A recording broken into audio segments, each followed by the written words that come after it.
Willkommen bei GESCHICHTELAB, deinem Kanal für spannende Geschichten und tief gehend. Einblick in die Geschichte Deutschlands. Der Geheimtempel der Chatti. Eine Pischierswanger Morgen, aber dem Land der Chatti war kalt und klar. Und der Nebel hing wie ein dünner Schleier über den Hügeln und Wäldern, die sich meilenweit erstreckten. Inmitten dieser uralten Landschaft wandert ein junger Krieger namens Leifrik, ein Sohn des Stammesfürsten Walerik. Sein Schritt waren fest und zielgerichtet, da sein Augen verrieten ein Unruh, da Vergeblick zu verbergen versucht. Salter, das Ritual empfangen, das nur wenig der Chatti gesehen hatten. Die Aufnahme in den Kreis, der Tempelwächter. Da es gab einen Grund, weshalb Leifrik zergört. Niemand kennt den genauen Ort des Tempels. Und selbst sein Vater hat nie offen darüber gesprochen. Als was wusst war, dass der Geheimtempel der Chatti tief im Dunkel der bewaldeten Berge lag, geschützt durch Magie, Blut und uralten SCHW dort, a Wort diesen Ort hüt finden müssen. Oder auf dem Weg dorthin sterben. Das flüsternde Walds Leifrik verlieh das Dorf, ohne sich umzudrehen. Der Wind stritcht durch sein langes Haar und brecht das Whispern der Boom im sich.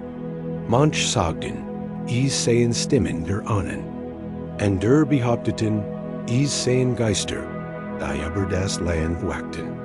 Da niemand bezweifelt, dass der Wald LEBTE da im Waldrand wartet ein Kriegerin, mit geflochtenem blondem Haar und finsteren Augen, Rada, die stärkst Childmaid des Stamms.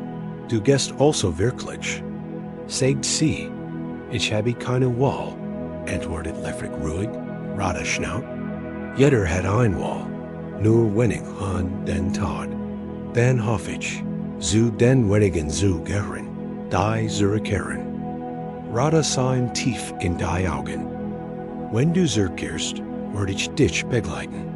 Wenn du willst, werde ich den Tempel selbst finden und den Säle zurückholen. Leifrik lächelte schwach. Dann hoffe ich, dass du niemals aufbrechen musst. Sie legt ihr Hand in seine Schulter.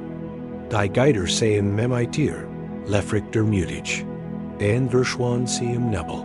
Leifrik trat in den Wald. Sofort senkt sich die Dunkelheit über ihn, dichter als erwartet hat. Die Gurgusch der Auenwelt verstummten. Nur des Rascheln von trockenen Blittern, das Nacken von Geisten ungelegenheitliches Ferns, Hühlen eines Wolfs beglitten sein SCHRITTE, dat P laschert ein Flüstern, ließ, fast unhörbar. Da eindeutig, Leifrik, a Vorherrung, da niemand war dort. Nur Schatten, nur Biumi dat a Beruhit sich. Atmet tief ein und setzt die Seiten weg fort. 2. Der Hüter der Fadnacht-Stunden des Marsches erreicht ein und schlagt. In deren Zentrum ein alter Mann mit grauem Bart und einer Axt aus schwarzem Eisen stand. Seine Augen waren wie zwei glimmende Kohlen, und seine Kleidung bestand aus tiervollen und runden Amuletten. Wer tritt ein in den Wald meiner Ahnen? Fragt der Alte. Ich bin Leifrik, Sohn von Walerik, ein Sohn der Fürsten also. Der Alte lächelte schief. Aber der Tempel verlangt mehr als Blut. Ich bin gekommen, die Prüfung zu bestehen. Oder zu sterben, sagt der Alte trocken. Das geschieht häufiger. Leifrik bald die Faust. Ich bin bereit, wir werden sehen. Der Alte hob die Hand und du tat auf drei Fade, einen hellen, einen dunklen und einen schmalen, fast unsichtbaren. Der sich wie ein Schatten durch das Unterholz schlängelt. Nur einer fort zum Tempel. Sagt der Alte. Oh, Leifrik betrachtet die Wiege. Der Hellfad war einladen. Der Dunkel schaut bedrohlich aus. Da der schmal, fast verborgen Weg schien zu flüstern. Es spürt ein seltsam Wurm, die von dort ausging.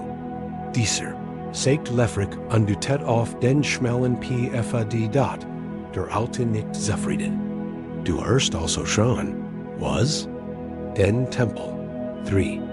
Das Tal der Schatten der Fad fort Lefrik in ein Tal, das vollkommen still war. Nicht einmal der Wind bewegt sich. Lefrik fällt, wie im Geihari im Nacken aufstanden. Den bemerkte, dass nicht allein war. Schatten bewegten sich zwischen den Bäumen, lautlos, wie Nebel. Sie hatten die Form von Menschen, da zu versert, zu lang, zu unnatürlich. Ihr Arme waren zu lang, ihr Finger zu spitz. Lefrik zog sein Schwert. Seht Juge, Rifa, die Schatten reagierten nicht. Stattdessen stürmten sie auf in zu, ihr Bugungen ruckertig und unmenschlich schnell. Lefrik schlug den ersten, mit voller Kraft, da folgt keinen Widerstand, nur kalte Leer. Trotzdem schrie die Creature auf, als sie sich auflässt. Zwei weiterkommen.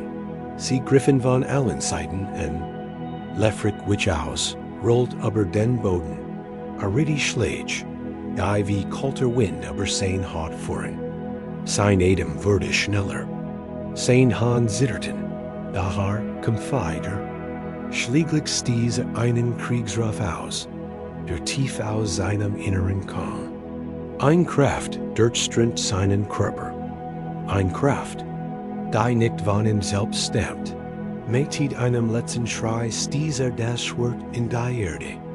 Ein Lichtstrahl schoss aus dem Boden. Und alle Schatten wichen zurück, schreien, zerfielen und verschwanden. Die still kehrt zurück. Gott, sagt ein Stimme hinter ihm. Der Alte stand wieder dort, obwohl Lefrik sicher war, dass ihn nicht hat folgen sehen. Du hörst die Geister. Und die Geister rennen dich, sagt der Alte. Du bist würdig. Weiter sagen. 4. Der Tempel hat sich der Schmelpfad fort weiter nach oben, bis die Boom zurücktreten, und ein Klipp den Blick auf ein verborgenes Tal frei gab. In der Mitte des Tals erhob sich ein gigantisches Stein gebt, überwuchert von Efeu, bedeckt von Moos und von einem sanften blauen Leuchten umgeben. Der geheimen Tempel der Catti Gott, a war größer und lauter, als Lefrik sich Geheit vorstellen können. Wir runnen sollen standen davor, und zwischen ihnen brennt ein Feuer, das nicht rot oder gelb war, sondern blau und kalt wie Winterlicht. Lefrik trat hinein. Der Tempel war voller Runnen und Darstellungen von Kampfen, Gittern und alten Helden. Im Zentrum stand ein riesiger Altar aus schwarzem Stein, der das Gefühl erzeugt, als würde die Luft verschlucken. Wie über dem Altar lag ein Horn, geschnitzt aus dem Nacken eines mächtigen Tiers, mit silbernen Runnen versiert. Das ist das Horn des Erwachens, sagt der Alte. Nur ein Auserwählter darf es tragen. Lefrik trat nahe. Was muss ich tun? Der Alte sah ihn befremden. Du musst es berühren, und du musst akzeptieren, was es dir sagt. Lefrik legt seine Hand auf das Horn. Sofort sah Bilder, Schlachten, brennende Dörfer, Krieger der Chatti, die gegen Eindringling kämpften. Sah Helden wie Arminius, wie Segestes, wie die Ahnen des Volks. Auch sah ein drahend Gefahr, Fremdarmeen, die aus dem Süden kommen, Rachmer. Endlos viel dort, denn sah sich lbst dort, es stand auf einem Hügel. Das Horn in der Hand, sein Stamm hinter ihm, als das Bild verschwand. Kuchter, wusstet davon, sagt der schwörig Mann. Wusstet, dass die Rachmer kommen. Wir alle wussten es, sagt der Alte. Die Frage ist, wirst du ihnen entgegentreten? Wie? Rückkehr der Entscheidung Lefrik nahm das Horn.